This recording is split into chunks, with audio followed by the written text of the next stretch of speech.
दोस्तों नमस्कार। 4BM गुजरात पर आप सभी का बहुत बहुत स्वागत है। मैं हूं आपका दोस्त मयूर जानी। दोस्तों आज इस वीडियो में हम आपको फिर से एक जो भ्रष्टाचार जो करप्शन का एक और नायाब नमूना हमारे सामने बिल्कुल आके खड़ा हुआ है, तो वो आपको दिखाना चाहते हैं, उसके बारे में आपको बताना चाहते हैं। गुजरात में बिहार की तरह बहुत सारे ऐसे जो ब्रिजेस हैं वो क्षतिग्रस्त हैं, है ना। 15 के आसपास ब्रिजेस जो हैं वो क्षतिग्रस्त हैं। हाईकोर्ट जो है हमारी गुजरात हाईकोर्ट, उसने आदेश दे दिया अभी कि जितने भी ब्रिजेस हैं, जितने पुल हैं गुजरात में, उन सब का इंस्पेक्शन रिपोर्ट उनको सबमिट किया जाए। आप सबको याद होगा 5 महीना पहले जबकि लोकसभा के चुनाव सर पे थे, वो आ रहे थे, मतलब उसी दौरान प्रधानमंत्री नरेंद्र मोदी साहब ने ओखा से द्वारिका, बेट द्वारिका जो है सौराष्ट्र में, उसको जोड़ने वाला एक बहुत ही अद्यतन टेक्नोलॉजी से बना हुआ एक ब्रिज जो था, जिसका नाम वैसे तो पहले सिग्नेचर ब्रिज रखा गया था, उसके बाद उसका नाम बदल के सुदर्शन ब्रिज रख दिया गया। सुदर्शन मतलब भगवान श्री कृष्ण में के हाथ में घूमने वाला सुदर्शन चक्र, क्योंकि वो द्वारिका और भगवान श्री कृष्ण की नगरी का मामला था और उनका वो संदर्भ देखते हुए नाम रख दिया गया सुदर्शन ब्रिज। उस ब्रिज के बारे में जो उस समय बातें की गई थी, वो आप दृश्य देखते जाइए। ये उस ब्रिज के उस समय के जो इंफॉर्मेशन डिपार्टमेंट ने जो दृश्य भेजे थे कि कैसा अद्भुत ये ब्रिज है, और पश्चात भूमि मेरी आवाज सुनते जाइए, आपको मैं पूरी जानकारी दे रहा हूँ कि क्या क्या इस ब्रिज में था और कितना खर्च हुआ, ये सब बता रहा हूँ आपको। अब ये आप दृश्य देखते जाइए। अब इसमें यह कहा गया था कि इस ब्रिज की खासियत क्या है, तो ये थी कि देश में पहली बार कर्व लाइन की जो पाइलॉन होता है उसका उपयोग हुआ था। पहली बार ब्रिज का 500 मीटर का जो हिस्सा था वो केबल से टिका हुआ था, है ना। और इसके ऊपर से हैवी व्हीकल पास हो सकते थे। अगर 250 किलोमीटर प्रति घंटे की रफ्तार से भी अगर कोई तूफान आता है, तब भी ये ब्रिज जो है बिल्कुल एकदम, उसको कोई भी नुकसान न हो, ऐसे खड़ा रहेगा। अच्छा, इसका जो वॉकवे था उस पर 12 जो है वो व्यू गैलरीज और सेल्फी पॉइंट बनाए गए थे। ये ब्रिज भूकंप से भी सुरक्षित रहे, ऐसी टेक्नोलॉजी से बनाया गया था। इस ब्रिज की जो कुल मिला के जो चौड़ाई थी, वो बताया जा रहा है कि कुछ 27 मीटर के आसपास थी, है ना। और बहुत सारी खासियत थी। 10,000 टन का इसका स्ट्रक्चर का वेट था, है ना। 27 मीटर की चौड़ाई, एक वॉक पाथ जो था उसकी 2.5 मीटर की चौड़ाई, ब्रिज के बेस के लिए 44 पिलर लगाए गए थे। ये बड़ी बड़ी बातें थी। 152 केबल लगाए गए थे, क्योंकि 500 मीटर का हिस्सा केबल पे टिका हुआ था। और ये सब जो है कहा गया कि इससे अद्भुत जो है वो कोई है ही नहीं। मतलब ऐसा ब्रिज कहाँ बना हुआ है, तो दिल्ली में बना हुआ है। फिर बांद्रा वर्ली सी लिंक जो है ऐसा वो बना हुआ है। फिर उत्तर प्रदेश में जो नैनी ब्रिज है वो है। फिर जम्मू कश्मीर में एक जो अटल सेतु बना है वो है ऐसे बना हुआ। फिर जम्मू कश्मीर में ही अंजीक खडू है, एक वो रेलवे ब्रिज है, वो इस तरह से बना हुआ है। कोटा चंबल ब्रिज बना हुआ है। न्यू जोवारी ब्रिज जो गोवा में है वो ऐसा बना हुआ है। पश्चिम बंगाल में विद्यासागर सेतु है। और गुजरात में ये एकमात्र सिग्नेचर ब्रिज, इसका नाम सुदर्शन ब्रिज, जो कि ओखा और बेट द्वारका को जोड़ने के लिए बनाया गया था। कितना आप देख रहे हैं ना, कितना अद्भुत वीडियो बनाया था इंफॉर्मेशन डिपार्टमेंट। अब हुआ क्या है? अब हुआ ये है कि ये 5 महीने पहले जिसको उद्घाटित किया गया था प्रधानमंत्री नरेंद्र मोदी साहब के द्वारा, और ये सब खासियतें, ये सब खूबियां मैंने आपको बताई। इसकी जो लागत थी इस पुल को बनाने की, वो 950 करोड़ रुपया थी।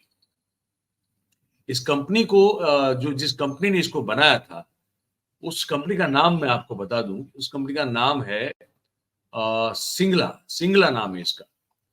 मैं पूरा नाम बता देता हूं आपको। S P Singla construction private limited नाम की इस कंपनी ने ये पुल को बनाया था, जो गुजरात में एक और पुल बना रही है। डभोई सिनोर मालसर रोड पर नर्मदा नदी के ऊपर एक ब्रिज ये कंपनी बना रही है। अच्छा, ये वही कंपनी है जिस कंपनी ने बिहार के भागलपुर में जो ब्रिज वो बना रही थी, वो ब्रिज जून 2023 में धराशायी हो चुका था। और उसी के चलते बिहार में भी इस ब्रिज के टूटने के बाद इस कंपनी की जो क्वालिफिकेशन या तो एलिजिबिलिटी है या तो क्षमता है, उस पर सवाल उठे थे कि क्या ये इतना बड़ा 950 करोड़ रुपए की कीमत से बनने वाला ब्रिज जो है, क्या इस कंपनी को वो काम सौंपना चाहिए या किसी और को दे देना चाहिए। लेकिन काम उसी को मिला, उसी ने बनाया। और अब जो आप देख रहे हैं दृश्य, मैं आपको दिखाने जा रहा हूं, ये अभी 5 मिनट के बाद की स्थिति है। ये आप देख सकते हैं, ये आप देख सकते हैं कि क्या स्थिति है ना। आप दृश्य देखिए, ये गड्ढे पड़ गए भाई, दरारें पड़ चुकी हैं, गड्ढे पड़ चुके हैं। जिसके जिसका जो लोहा इस्तेमाल किया है उसमें जो जंग लगना था वो शुरू हो चुका है ना। बहुत बहुत सारी चीजें ऐसी हो गई है। मैं आपको वो भी बता दूं कि क्या क्या हुआ है। ये गड्ढे और ये सब दृश्य आप देख ही रहे हैं। अच्छा, एक बात और है कि 6 दिनों से द्वारिका में भयानक बारिश हो रही है। 3 जगह पे उसके जो दीवार के जो पड़ होता है, जो लेयर होती है, वो निकल चुकी है। लोहे के सरिये जो हैं वो बाहर आ चुके हैं। साइड की जो दीवारें हैं वहां पे उसका प्लास्टर चला गया है और वहां के भी सरिये जो हैं वो बाहर आ चुके हैं। जंग लग चुका है पहली बारिश में। इसकी जो रेलिंग बनी हुई है इस ब्रिज की, वहां जंग लग चुका है। ठीक है। सांसद साहिबा है इस इलाके की, पूनम माडम, तो जब उनका संपर्क किया गया तो उन्होंने कहा कि मैं तो पार्लियामेंट सेशन में हूं, लेकिन कलेक्टर के साथ संपर्क में हूं और उनके ध्यान पर सब चीजें रख दी हैं। कलेक्टर से जब बात करने की कोशिश की गई तो ये इनका वर्जन आ रहा है कि भाई हमने तो वो रिपोर्ट मंगवा दी है कि ये कैसे हो गया, और जो एजेंसी है वो तो सेंट्रल गवर्नमेंट एजेंसी है, तो वो ही देखेगी। हम तो वो जो रिपोर्ट आएगी उसको फॉरवर्ड कर देंगे। और जो प्राइमा फेसी जो रिपोर्ट है उसमें यही है कि 3 गड्ढे पड़े हैं और परतें जो हैं वो उखड़ी हुई हैं और ब्रिज को अभी बंद नहीं किया गया, ब्रिज चल रहा है, मतलब कि bridge is in a working condition. तो ये तो बहुत छोटा मोटा डैमेज कहा जा सकता है, ये कोई बड़ी बात नहीं है। तो इसमें हम क्या कर सकते हैं। ठीक है। अब मामला सही है ना कि अब ये हकीकत है कि ये अगर ठीक से मटेरियल का इस्तेमाल किया होता तो ये छोटे गड्ढे भी क्यों पड़ते, ये दरारें क्यों पड़ती, ये जंग क्यों लग जाता। अगर आपने हर चीज सही तरह से इस्तेमाल की होती मटेरियल के मामले में तो ये तो हो ही नहीं सकता था। ठीक है। तो ये बहुत बड़े सवाल जो है आपके सामने खड़े होते हैं जब इस तरह की हम चीजें होती हुई देखते हैं। तो यही मुझे जो है आपको इस खबर में बताना था कि 950 करोड़ रुपए के खर्चे से, लागत से बना हुआ तरोताजा, एकदम ताजा तरीन, 1 महीने पहले उद्घाटित हुआ वो पुल, वो भी वो ब्रिज, वो भी भ्रष्टाचार की बलि चढ़ा है। मुश्किल है वहां से आगे से ऊपर तक वो जो बेट द्वारका से जो ओखा को जोड़ने वाला है, वो जो शुरुआती जो सिरे हैं दोनों तरफ से पुल के, तो वहां के स्थानीय लोगों का कहना है कि बड़ा मुश्किल हो जाता है फिर उसको पुल तक पहुंचना, वहां बहुत गड्ढे हैं। तो ये सब चीजें जो है वो अब हो रही है हमारे सामने, तो हम आपको दिखा रहे हैं। हम आपको ये भी दृश्य दिखा रहे हैं कि जब वो गए थे उद्घाटन करने के लिए, अवतारी पुरुष, तो उन्होंने द्वारिका में वो स्कूबा डाइव भी किया था, जिसके बड़े चर्चे हुए थे, हमने भी वो दिखाया था आपको। तो ये देखिए किस शान और शौकत से गए थे, मोर पंख हाथ में लेके गए थे और फिर स्कूबा डाइव भी किया था। और उसके बाद उनके साथ वो वापस भी आए, पंख लेके गए थे, पंख लेके वापस आए और फिर जो है उन्होंने ये सुदर्शन ब्रिज का उद्घाटन किया हुआ था। तो जो सुहाना दृश्य, जो मनभावन दृश्य आपके सामने प्रस्तुत लगातार किया जाता है, वो दृश्य सिर्फ कुछ पलों के लिए, कुछ दिनों के लिए, कुछ महीनों के लिए होता है। फिर चाहे वो दिल्ली की वो टनल हो जहाँ पे जो जिसका हाल होता हुआ बारिश में हमने देखा है, देश में हर जगह पे ये हम हाल देख रहे हैं।